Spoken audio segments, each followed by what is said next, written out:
Welcome to TV USA. I'm Benila Thomas.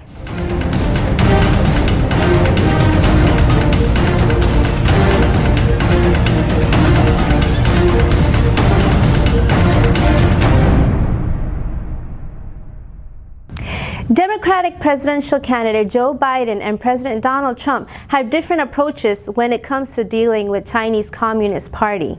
Political advisors and China experts point to Beijing's decades-long history with Biden, who as a U.S. Senator supported China's 2001 entry in the World Trade Organization, leading to permanent normal trade relations with the United States.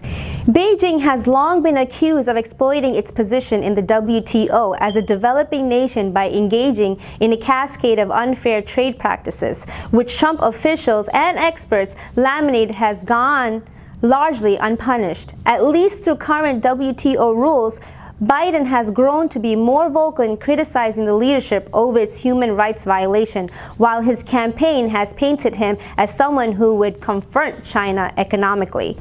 Trump, while reaching a trade deal with China, has been a fierce critic of its human rights abuse, meeting with victims of the communist persecution in the Oval Office. He has also repeatedly raised possibility of decoupling from China to end Americans' reliance on Chinese manufacturing. In 2013, the Obama administration allowed Chinese companies to invest in the U.S. capital markets without having their books inspected by the U.S. regulators, after meetings between Chinese officials and Biden. Under Trump, the United States is officially withdrawing from the World Health Organization, amid concerns that the agency is heavily influenced by the Chinese government. U.S. intelligence officials have concluded that Beijing wants Trump to lose this year. Chinese state media have openly voiced support for Biden's presidency, saying he would be smoother for government to deal with than Trump. Biden's relationship with Chinese leader Xi Jinping goes deeper. They got to know each other when Biden was vice president in 2015. Biden noted that he and Xi Jinping had countless private discussions that go well beyond the typical talking points. At a 2011 roundtable in Beijing, Biden said, "President Obama and we welcome and encourage and see nothing but positive benefits flowing from direct investment in the United States from Chinese businesses and Chinese entities." During the 2016 campaign, Trump promised to confront China about its unfair economic practices. The president's approach during his first term is unprecedented in its toughness. Experts say Trump implemented an all-of-government national security approach to counter Chinese infiltration of the United States, a large-scale effort not seen by previous U.S. administration. Trump has sanctioned Chinese officials on multiple occasions, including for supporting Chinese new strict national security law in Hong Kong for our human rights abuse against Uyghur and other minorities.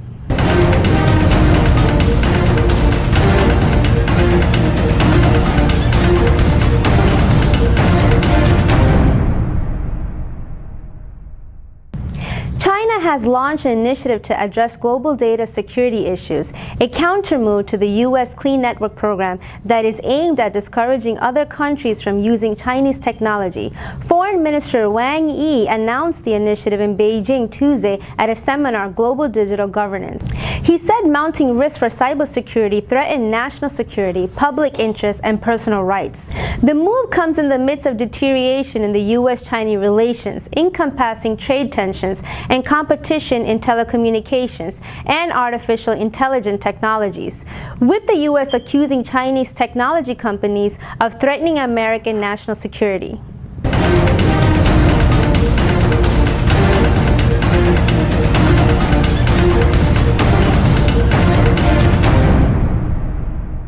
President Donald Trump will hold a September 15 signing ceremony for a groundbreaking Middle East agreement normalizing relations between Israel and the United Arab Emirates. A senior White House official said on Tuesday, as a part of the deal announced in the White House on August 13th, following what officials said were 18 months of talk. The senior White House official, speaking on condition of anonymity, said Israel Prime Minister Benjamin Netanyahu and UAE Foreign Minister Sheikh Abdullah bin Zayed Al Nahyan would lead to two delegations to the ceremony. Trump and other administration officials have said they expect Saudi Arabia and other countries to follow suit in the recognition of Israel. The White House hope is that more such deals between Israel and the Gulf states will merge, prompting the Palestinians to join negotiation. Trump proposed a peace plan in January that heavily favored the Israelis, but it has not advanced in any significant way.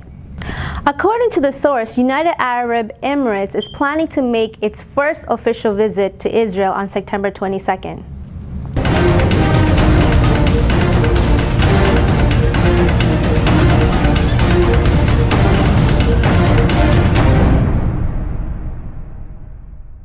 Saudi Arabia's King Salman told U.S. President Donald Trump in a phone call on Sunday that the kingdom was eager to achieve a fair and permanent solution to the Palestinian issue, which he said was the main starting point of the kingdom's proposed Arab peace initiative, the state news agency reported.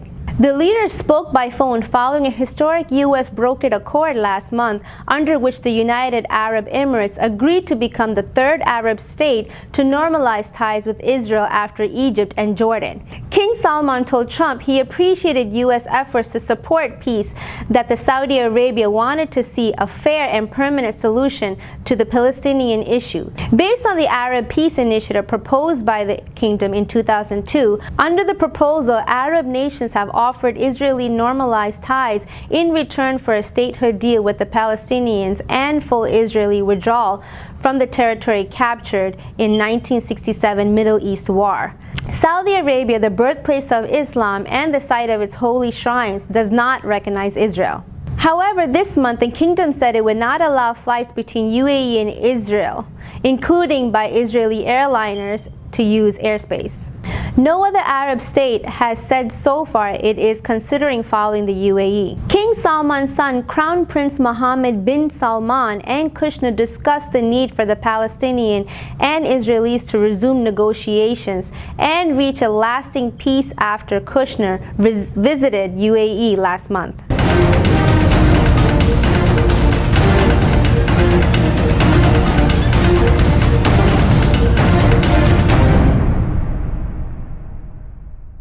Microsoft said Thursday that hackers working for China, Russia, and Iran have recently ramped their attacks, targeting the U.S. election as Election Day approaches. Tom Burt, the firm's vice president of customer security and trust, wrote that there has been an increase in hackers going after both presidential candidates. In recent weeks, Microsoft has detected cyber attacks targeting people and organizations involved in the upcoming presidential election, Burt said in the blog post, noting that it makes clear that foreign activity groups have stepped into their efforts targeting the 2020 election.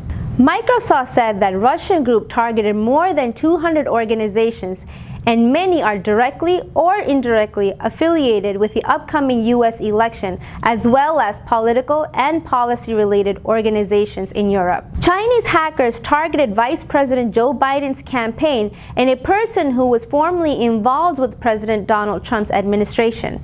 The firm said Iranian hackers meanwhile attempted to log into accounts of Trump's administration staff and Trump campaign staff. Chinese hackers have launched thousands of attacks successfully, compromised about 150 people between March and September of this year, said Microsoft. The hackers have used known bugs on websites and target specific individuals, the firm added. As President Trump's re-election campaign, we are a large target, so it is not surprising to see malicious activities directed at the campaign of our staff, said Trump campaign's deputy national press secretary, Theo McDonald, in statement to news outlets. We work closely with our partners, Microsoft and others, to mitigate these threats.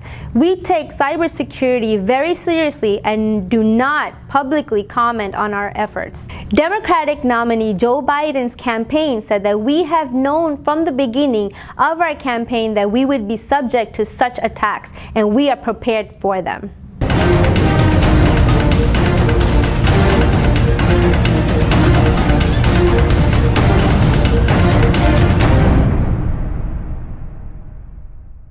Harris told sources over the holiday weekend that she would not necessarily trust the vaccine approved by the Trump administration before Election Day. President Donald Trump suggested Democratic vice presidential nominee Kamala Harris is sabotaging the prospective coronavirus vaccine for political ends. He argued that his political opponents are creating doubts that may mean people are afraid to take it. Harris's sources said over the holiday weekend that she would not necessarily trust vaccine approved by the Trump administration before Election Day, unless a credible source agreed it was safe.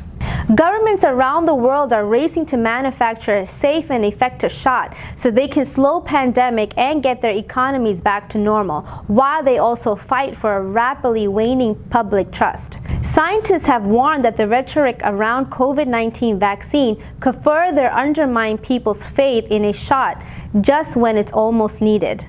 The president on Monday again grabbed credit for what would be a major accomplishment for approving an effective vaccine in record time, even though scientists and nations around the world are all racing for a shot. He referenced the threat to public health if Americans are reluctant to try the vaccine when it comes out. With the election fast approaching, the COVID-19 was always going to be a political, as the president made it clear he wanted a shot by Election Day. The intensifying delivery may only deepen public skepticism that health officials are desperately trying to battle. The decision to discontinue the vaccine was made after a person who received the vaccine was diagnosed with an unknown disease. Experts say the disease is a side effect of the vaccine. The trial of the vaccine in collaboration with AstraZeneca has been discontinued. A spokesperson said such diseases are common during a vaccine trial phase and that studies are being conducted on the same. No information has been released on where the patient is, what type of disease is present, or the severity of the disease. The company has more than 30,000 volunteers testing for the vaccine at various locations. AstraZeneca is one of the 9 companies preparing for the third phase of the COVID vaccine experiment, although it is common to stop testing during a clinical trial. This is the first time that COVID vaccine test has been stopped. The vaccine, which is expected to hit the market in January 2021, is expected to be delayed. In the second phase, 1,077 people were vaccinated against the virus. In 90% of these cases, antibodies and cells were formed against the virus. There were no serious side effects. This was followed by a final phase experiment. AstraZeneca responded that the side effects of the drug were reflected in the person who tested the vaccine and that the patient was expected to recover quickly. The Oxford vaccine was developed by genetically modifying the adenovirus that causes the common cold. The vaccine was first tested in humans after a successful experiment in animals.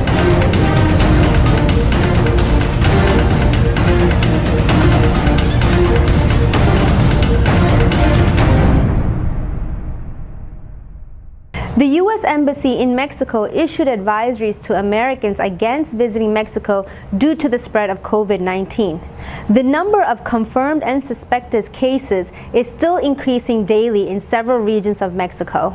Mexican health authorities have reiterated calls for the people to stay home during this time, the embassy said. Mexico is among the top nations in terms of overall CCP virus fatality. Reports have said that the Mexican government has downplayed the overall number of cases. International commercial flights options currently exist in Mexico, but at a reduced capacity.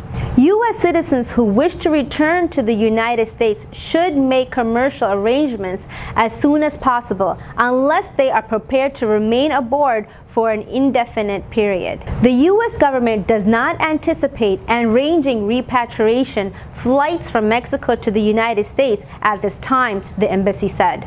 Deputy Health Minister Hugo Lopez-Gatell said that last week the decline in the number of new cases has stalled because of the economy reopening.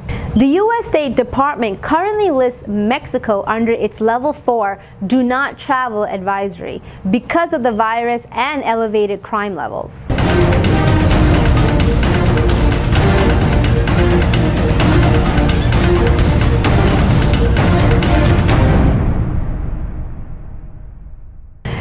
President Donald Trump nominated for the 2021 Nobel Peace Prize, which was nominated by the Norwegian member of the parliament, Christian Tybring-Gjedde. Trump has been nominated for the 2021 Nobel Peace Prize. Efforts to restore peace between Israel and the UAE, Trump had the upper hand.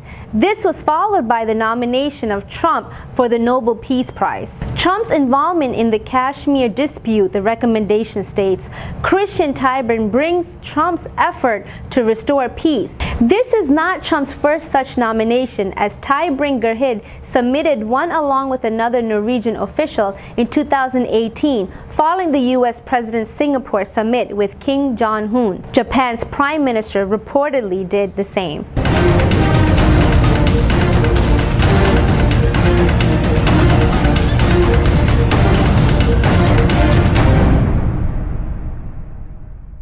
Metro train services resumed in a graded manner across the country in India, except for Maharashtra, after being closed for over 5 months due to the novel coronavirus pandemic. In accordance with the centre's guidelines, the metro train services resumed in Bengaluru, Chennai, Delhi, Lucknow, and Noida on Monday, with safety measures in place to check the spread of COVID-19.